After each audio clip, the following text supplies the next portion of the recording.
தாவேக்காவை பொறுத்த வரைக்கும் ஒரு பைசா கூட வாக்குகளுக்கு அவங்க பணம் கொடுக்கல. ஆனால் இன்னைக்கு கிடைச்சிருக்கிற வெற்றியை பார்க்கும்போது இந்த மக்களுக்கு பணம், பரிசு பொருட்கள் இது எதுவுமே முக்கியம் இல்லை. இரு திராவிட கட்சிகளுமே வேண்டாம், எல்லாத்தையும் நான் தூக்கி எறிகிறேன்னு ஒரு மக்கள் கொடுத்த தீர்ப்பா பார்க்கலாம் இல்லையா? அப்படி சொல்ல முடியாது. தாவேக்காவும் திராவிட கட்சி தானே. விக்கிரவாண்டியில் நடக்கும் போதே அவர் சொல்லிட்டாரு, திராவிடமும் தமிழ் தேசியமும் எனக்கு 2 கண்கள் அப்படின்ட்டார். இந்த சீமான் மாதிரி குருட்டுத்தனமா திராவிடத்தை ஒழிப்பேன் அழிப்பேன் அப்படின்லாம் சொல்லாம திராவிடம்ங்கிறது எப்பேற்பட்ட விஷயங்கிறத புரிந்தவராக இந்த கட்சியை ஆரம்பித்தார். திமுகவுக்கே இது மிகப்பெரிய பின்னடைவு தான். திமுக 2ஆம் இடத்தில் வந்தாலும் பல அமைச்சர்கள் தோல்வி அடைஞ்சிருக்காரு. முக்கியமாக முதலமைச்சர் ஸ்டாலினே தோல்வி அடைஞ்சிருக்காருங்கிறது திமுகவுக்கு மிகப்பெரிய அவமானம். திமுக ஒரு நல்லாட்சியை கொடுத்ததாக ஒரு பிம்பத்தை கட்டமைச்சாங்க. நிறைய விளம்பரங்கள், ஒரு பக்கம் பார்த்தீங்கன்னா பெண்களுக்கு இலவச பேருந்து, அப்புறம் மகளிர் உதவித்தொகை அப்படின்னு நிறைய திட்டங்களை செயல்படுத்தினதா அவங்க ஒரு பிம்பத்தை கட்டமைச்சுக்கிட்டே இருந்தாங்க. அப்படியும் ஸ்டாலின் உட்பட பல அமைச்சர்கள் தோல்வி அடைஞ்சிருக்காங்க அப்படின்னா என்ன அர்த்தம்? 234 தொகுதியிலையும் தாவேகா சார்பாக வேட்பாளர்கள் இருக்காங்க. இப்போ விஜய், ஆதவர்ஜுனா, புஷி ஆனந்த் தவிர கிட்டத்தட்ட பார்த்தீங்கன்னா ஒரு 230க்கும் மேற்பட்ட வேட்பாளர்கள் யாருன்னே யாருக்குமே தெரியாது. அவருடைய முகமே நமக்கு தெரியாது. அப்படி இருக்கும்போது அவர்களுக்கு எப்படி இவ்வளவு பெரிய வெற்றி சாத்தியமாகும்? அப்போ விஜய் சொன்ன அந்த வார்த்தை தான், 234 தொகுதியிலும் விஜய் தான் வேட்பாளர்.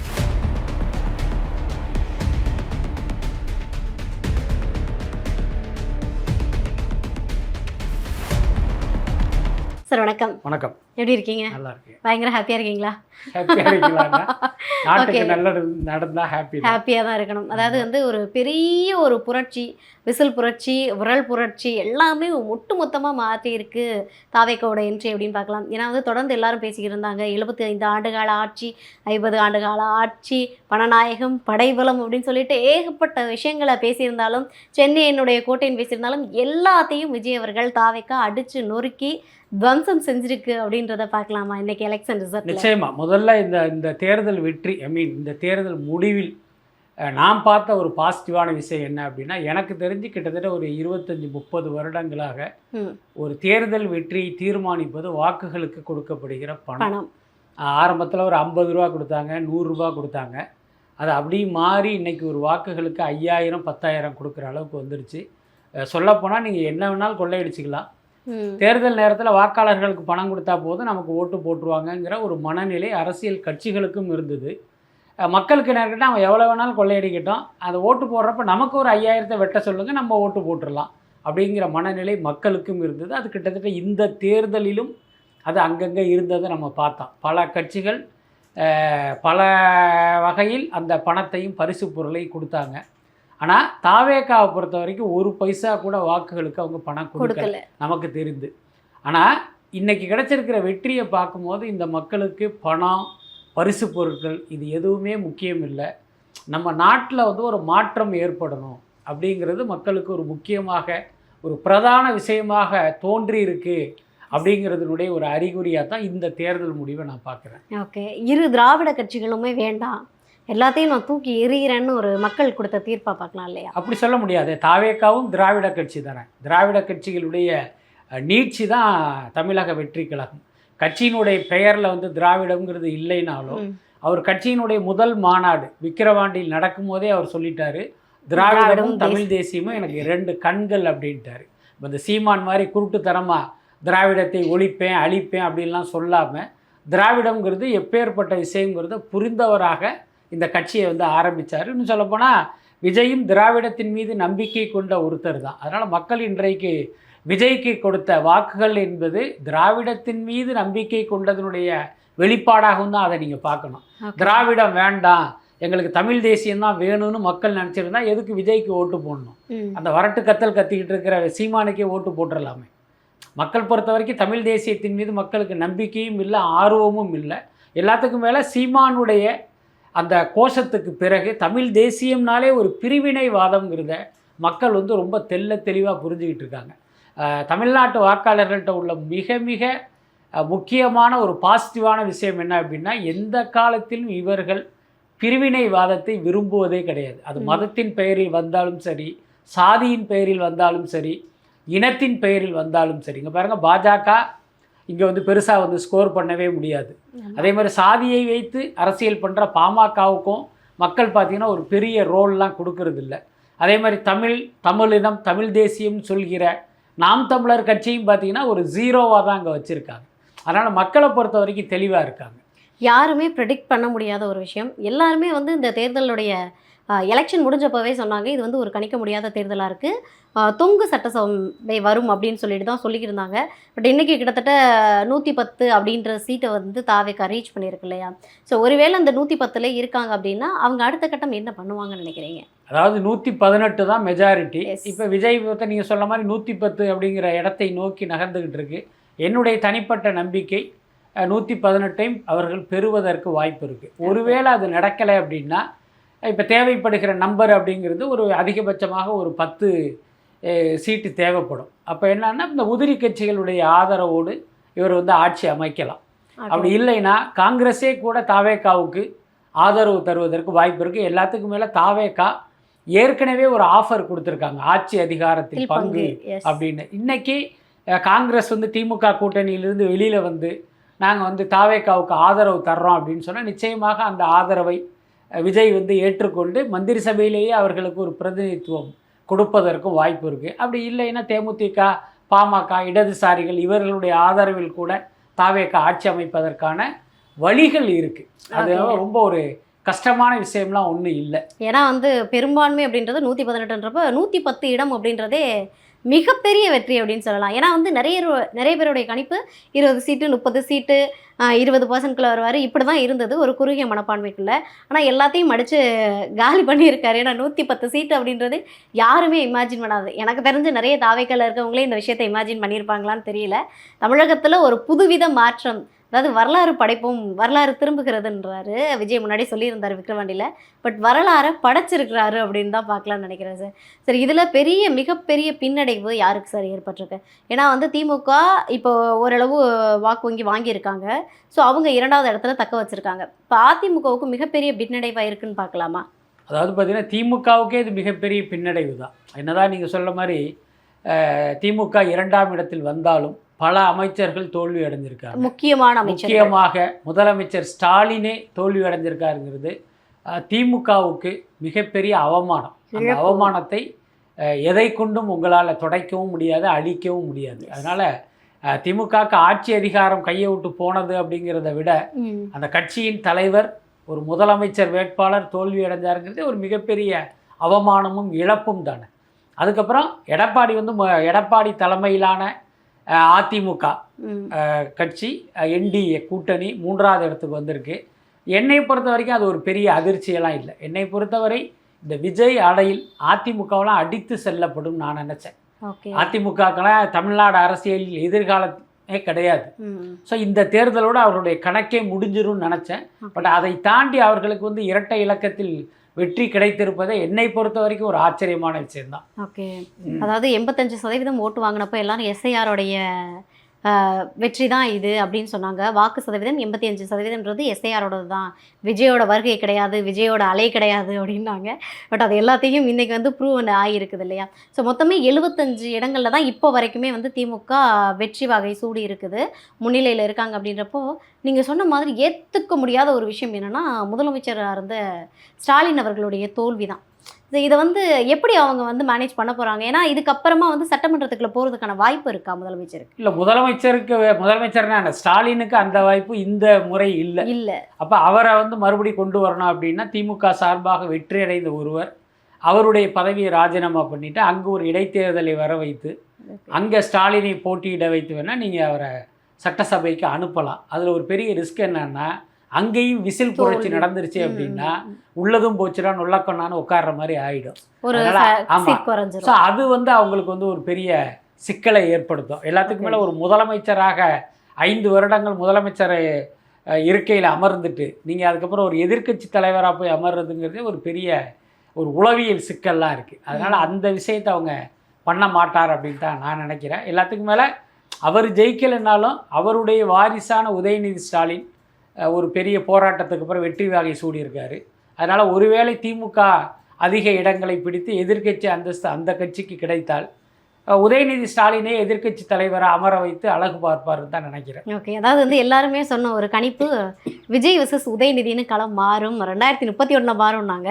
பட் இது வந்து 2026 சாத்தியமாயிருக்குல்ல. ஆமாம், அது பார்த்தீங்கன்னா ஒரு உல்டாவா நடந்து மாறி இருக்கு. அவருக்கு நினைச்சாரு என்ன, இந்த தேர்தலில் திமுக ஜெயிக்கும், உதயநிதி ஸ்டாலின் முதல்வர் ஆவார்னு நினைச்சாங்க. இன்னைக்கு அது வேற மாதிரி மாறி இருக்கு. ஓகே, இது வந்து ஏற்றுக்கணும். ஏன்னா ஒரு 8000 வாக்குகள் வித்தியாசம் அப்படின்றது பெரிய விஷயம்.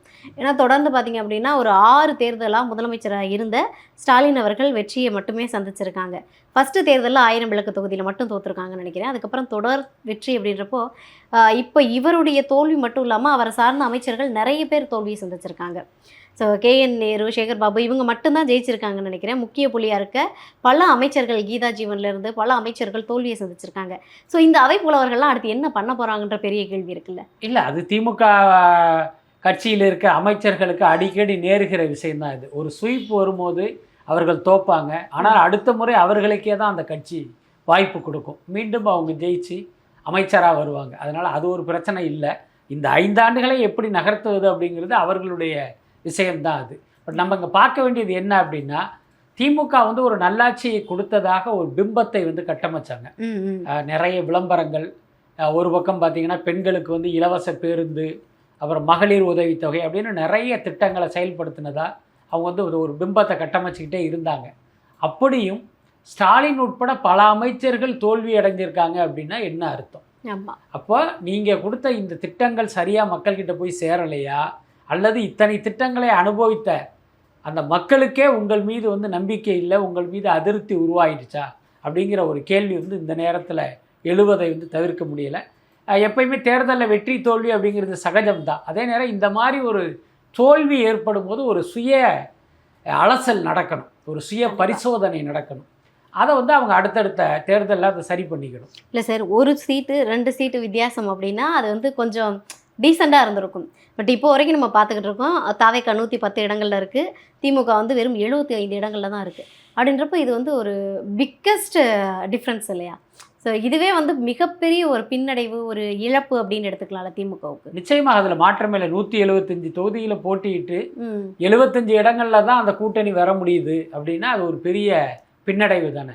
எல்லாத்துக்கும் மேலே உங்களுடைய இடங்கள் எல்லாத்தையுமே நேற்று முளைத்த ஒரு கட்சி வந்து அதை அப்படியே கபலீகரம் பண்ணதுன்னு இருக்குல்ல, அது வந்து ஒரு மிகப்பெரிய அதிர்ச்சி தானே. அப்போ இதுக்கு வந்து விஜய்க்கு மக்கள் கொடுத்த ஆதரவு மட்டுமே காரணம் கிடையாதுல்ல, உங்கள் மீது மக்களுக்கு ஒரு அதிருப்தி இருந்ததுனால தானே இந்த வெற்றி தாவேக்காவுக்கு சாத்தியமாயிருக்கு.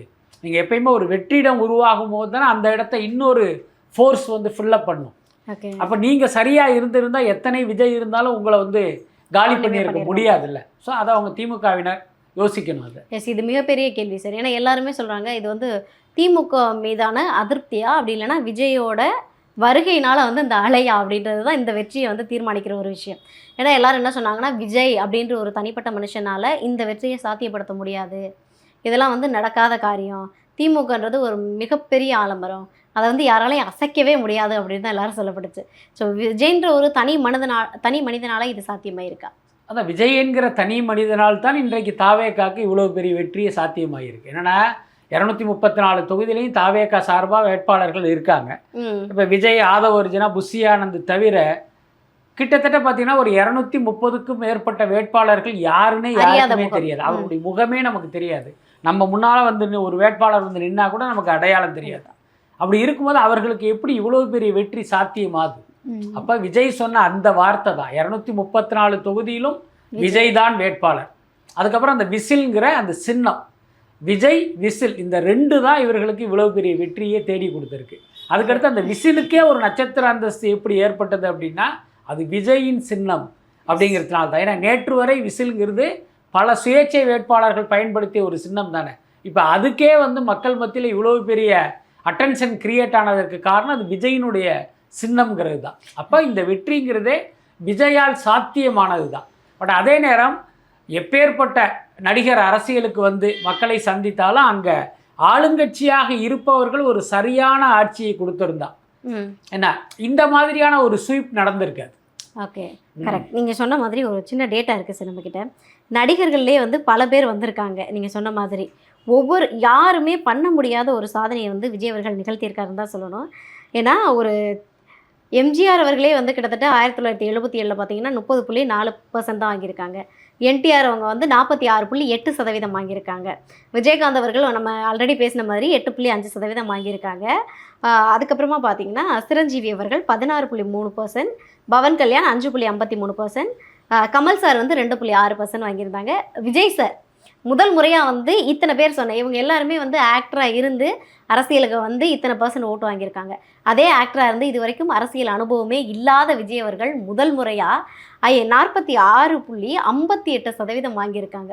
அப்படின்றது ஒரு எல்லாரும் சொன்னாங்கல்ல, ஒரு கூத்தாடி நாட்டை ஆள்றதா அப்படின்ற கேள்விக்கு முற்றுப்புள்ளி வச்சுருக்காங்கல்ல முதல் முறையாக. அதாவது மற்ற நடிகர்களோடு ஒப்பிடும்போது விஜய் வாங்கிய வாக்கு சதவீதம் வந்து அதிகம்ங்கிறது ஒரு பக்கம். இதில் நம்ம இன்னொரு விஷயத்தையும் சேர்த்து கவனிக்கணும். இப்போ எம்ஜிஆர் அரசியலுக்கு வரும்போது ஏன்னா அவர் 30% வாக்குகள் வாங்கினார். அன்றைக்கு வாக்காளர்களுடைய எண்ணிக்கை எவ்வளவு? ஏன்னா நிச்சயமாக இவ்வளவு கிடையாது, 5 கோடிக்கு மேலையெல்லாம் கிடையவே கிடையாது. அப்போ அன்னைக்கு பார்த்தீங்கன்னா சில கோடிகள் தான். என்டிஆர் அரசியலுக்கு வரும்போதும் அங்குள்ள வாக்காளர்கள் எண்ணிக்கையும் இதை விட குறைவாக தான் இருந்திருக்கும். அப்போ இன்னைக்கு பார்த்தீங்கன்னா இவங்கள் வாங்கிய வாக்கு சதவீதமும் அதிகம், வாக்காளர்களுடைய எண்ணிக்கையும் அதிகம். அப்படி பார்த்தீங்கன்னா அவர்களை விட இன்னொரு மடங்கு அதிக வாக்குகளை விஜய் வாங்கினதாக தான் நம்ம எடுத்துக்க முடியும். அது உண்மையிலே ஒரு பெரிய சாதனை தான். இன்னொன்று, இப்போ எம்ஜிஆராவது திமுகங்கிற ஒரு கட்சியில் இருந்து அரசியல் கற்றுக்கிட்டு அதுக்கப்புறம் ஏதோ ஒரு இஷ்யூவில் அவர் தனி கட்சி ஆரம்பிக்கிறார்.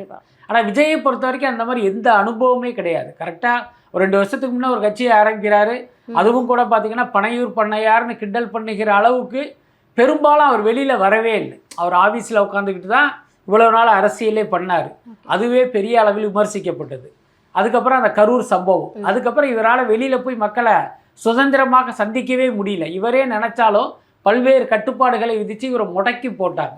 ஸோ இந்த கட்டத்தில் எல்லாரும் நினச்சது என்னென்னா விஜய்க்கு வந்து ஒரு 2 சீட் கிடைக்கும், 4 சீட் கிடைக்குன்னு தான் எல்லாருமே கணிச்சாங்க. பல ஊடகங்கள் கருத்து கணிப்பு, எக்ஸிட் போல்லாம் பார்த்தீங்கன்னா விஜய் வந்து ஒரு பிளேயரே கிடையாது, ஏன்னா ஒரு 3வது இடத்துக்கு தான் வருவாருங்கிற மாதிரி தான் அவருடைய கணிப்புகள் எல்லாமே இருந்தது. ஆனால் அதையும் மீறி இவர் இவ்வளோ பெரிய நம்பர் எடுத்ததும் இவ்வளோ பெரிய வெற்றி அடைந்ததுங்கிறது உண்மையிலே ஒரு பெரிய மிராக்கிள் தான். கருத்து கணிப்பு நீங்கள் நம்ம லாஸ்ட் டைம் நம்ம பேசும்போது கூட அந்த கருத்து கணிப்புகளில் பார்த்தீங்கன்னா விஜய் அவர்களால் 35 அதிகபட்சமாக அவ்வளோதான் போட்டிருந்தாங்க. அந்த ஆக்ஸ் மை இந்தியான்றது மட்டும்தான் 190 இடங்களும் என்னமோ போட்டிருந்தாங்க. பட் அவ்வளோ ரீச் பண்ணலை. 110 அப்படின்றதே வந்து டீசெண்டான ஒரு இடம் தான் அப்படின்னு பார்க்குறேன். ஸோ கருத்து கணிப்பு எல்லாமே விஜய் லாஸ்ட் ஸ்பீச்சில் சொன்ன மாதிரி ஒரு கடுப்பு கணிப்பு தான். ஆமாம், அதுதான் உண்மை. என்னென்னா மிக உண்மையான விஷயம் என்ன அப்படின்னா, இந்த தேர்தலில் வந்த அத்தனை கருத்து கணிப்புகளும் பொய்யாக்கப்பட்டிருக்கு. அதுதான் முக்கியமான விஷயம். ஒரு பத்திரிக்கை ஒரு முழு இதழே வந்து ஒரு கருத்து கணிப்பு ஸ்பெஷலாக போடுறாங்க. அதில் பார்த்தா திமுக அதிமுக, இங்கே அதிமுக ஜெயிக்கும், அங்கே திமுக ஜெயிக்கும், அப்படி தான் போடுறாங்களே தவிர அங்கே தாவேக்கான ஒரு பிளேயர் இருக்காங்க அப்படிங்கிறத அவங்க கணக்கில் எடுத்துக்கவே இல்லை. அதுக்கப்புறம் டிவி, அது ஒரு பிரபலமான சேனல், அவங்க பல்வேறு இடங்களுக்கு போய் ஒரு கருத்து கணிப்பு போடுறாங்க. அதுலேயும் தாவேக்காவை அவங்க கணக்கிலேயே எடுத்துக்கல. ரொம்ப வெளிப்படையாக சொல்லணும்னா விஜய் போட்டியிட்ட 2 தொகுதியில் வேணா ஜெயிப்பார், அதர்வைஸ் எங்கேயுமே ஜெயிக்க மாட்டாருங்கிறது தான் அவர்களுடைய கணிப்பாக இருந்தது. கிட்டத்தட்ட எல்லா கருத்து கணிப்பு எக்ஸிட் போல் கூட இந்த மாதிரி தான் இருந்தது. ஸோ இதில் பார்த்தீங்கன்னா இந்த எல்லாத்தையுமே பொய்யாக்கி இந்த வெற்றி இவருக்கு சாத்தியமாயிருக்கிறது உண்மையிலே ஒரு பெரிய மலைப்புக்குரிய விஷயமாக தான் இருக்குது. என்னென்னா இப்போ கருத்து கணிப்பு நடத்துகிறவங்க நிச்சயமாக ரூம்குள்ளேயே உட்காந்து நடத்த போகிறதில்ல, மக்களை சந்தித்து தான் அந்த டேட்டாவே அவங்க எடுத்திருப்பாங்க. ஆனால் இப்பேற்பட்ட ஒரு புரட்சி நடந்தது வந்து அவர்கள் கண்ணுக்கே புலப்படலை அப்படிங்கிறது மிகப்பெரிய ஆச்சரியம் தானே. அதாவது வந்து பண அரசியல் அப்படின்றது வந்து முற்றிலும் தகர்க்கப்பட்டிருக்கு அப்படின்னு பார்க்கலாம்ல. ஏன்னா எல்லாரும் சொன்னாங்க திமுக வந்து பேக்கெண்டில் வந்து பணம் கொடுத்து பயங்கரமாக வேலை பார்த்துருக்கோம், அதனால் வந்து டிஎம்கே வந்து 100% வந்துடும் அப்படின்னாங்க. ஸோ பணபலமோ படைபலமோ எதுவுமே தேவையில்லை அப்படின்ற ஒரு கணக்கில் வந்து நிற்கிறாங்கல்ல. ஏன்னா திமுகலாம் பார்த்தீங்கன்னா 26 கூட்டணி சார், ஒரு கட்சி 2 கட்சி இல்லை, கிட்டத்தட்ட 26 கட்சிகளோட கூட்டணி வச்சு வெறும் 75 சீட்டுகள் மட்டுமே பெறப்பட்டிருக்கு. அப்படின்னா அந்த கூட்டணியெல்லாம் ஓரம் கட்டிட்டு திமுக வாங்கின அந்த சீட் பர்சன்ட்ன்றது ரொம்ப கம்மியாக இருக்கும்ல. நிச்சயமா, அதாவது இந்த கூட்டணி அப்படிங்கிறதே இங்கே வர காமெடி ஆயிடுச்சு. எப்படின்னா இப்போ திமுக நீங்கள் சொல்கிற மாதிரி 26 கட்சிகள் கூட்டணி, அதில் ஒரு சில கட்சிகள் காங்கிரஸ், விடுதலை சிறுத்தைகள், இடதுசாரிகளை தவிர்த்துட்டு பார்த்தீங்கன்னா எல்லாமே லெட்டர் பேட் கட்சிகள் தான். இந்த கட்சிகள் உங்கள் கூட்டணியில் இருப்பதால் என்ன பிரயோஜனம்? பார்த்தா ஏதோ ஒரு தொகுதியில் ஏதோ தமிழர் தேசம்ங்கிற பேரில் ஒரு கட்சிக்கு வந்து இவங்க அவங்க கூட்டணியில் சேர்த்துருக்காங்க. அவர் வந்து ஒரு ஆர்எஸ்எஸ்ல தீவிரமாக இருந்த ஒருத்தர். ஒரு பக்கம் மதவாத அரசியலை எதிர்க்கிற திமுக ஒரு ஓட்டு வங்கிக்காக பார்த்தீங்கன்னா ஒரு லெட்டர்பேடு கட்சியை தங்கள் கூட்டணிக்குள்ளே சேர்த்துக்கிட்டு அவரை வந்து உதயசூரியன் சின்னத்தில் நிற்க வைக்கிறாங்க. இப்போ என் கேள்வி என்னன்னா, அந்த கட்சியால் உங்களுக்கு என்ன நன்மை விளைஞ்சிட போகுது என்ன? ஸோ இந்த மாதிரி பார்த்தீங்கன்னா இவர்கள் ஒரு நம்பருக்காக தான் அந்த கூட்டணியே வைக்கிறாங்களே தவிர இவங்களுக்கு ஏதாவது வாக்கு வங்கி இருக்கா, மக்கள் செல்வாக்கு இருக்கா அப்படிங்கிறதெல்லாம் பார்க்குறதே இல்லை. அதுக்கப்புறம் இப்போ பார்த்தீங்கன்னா நிறைய ஒரு நபர் கட்சி, இருநபர் கட்சி, ஏரியா கட்சிகள்னு பெருத்து போயிடுச்சு. ஏன்னா இப்போ உதாரணத்துக்கு பாருங்கள், ஒரு புதிய புரட்சி பாரதம்னு ஒரு கட்சி இருக்குது. அவங்க பார்த்தீங்கன்னா இந்த திருவள்ளூர், ஆவடி இந்த மாதிரியான பகுதிகளில் தான் ஓரளவுக்கு அவங்க வந்து கொஞ்சம் ஆக்டிவாக இருக்காங்க. நீங்கள் வேற ஒரு இடத்துக்கு போனீங்கன்னா அப்படி ஒரு கட்சியே மக்களுக்கு தெரியாது. ஆனால் அது ஒரு குறிப்பிட்ட சாதியை சேர்ந்த கட்சிங்கிறதுனால அந்த கட்சியை வந்து அதிமுக கூட்டணியில் வச்சுருக்காங்க. அதனால் என்ன பிரயோஜனம்? இந்த ஏரியாவில் மட்டும் அவர்கள் வந்து உங்கள் வெற்றிக்கு உதவலாம். ஆனால் இப்போ பார்த்தீங்கன்னா அந்த கேவி குப்பம் தொகுதியில் அந்த கட்சியினுடைய தலைவரே தோத்துட்டார். ஸோ அப்படி இருக்கும்போது இவங்க ஒரு கணக்கு போடுறாங்க, அது ஒர்க் அவுட் ஆகிறது இல்லை. இந்த தேர்தலை பொறுத்த வரைக்கும் இந்த லெட்டர் பேடு கட்சிகள் எல்லாமே வேலைக்கு ஆகாது அப்படிங்கிறதே இந்த தேர்தல் முடிவுகள் வந்து நிரூபிச்சிருக்கு.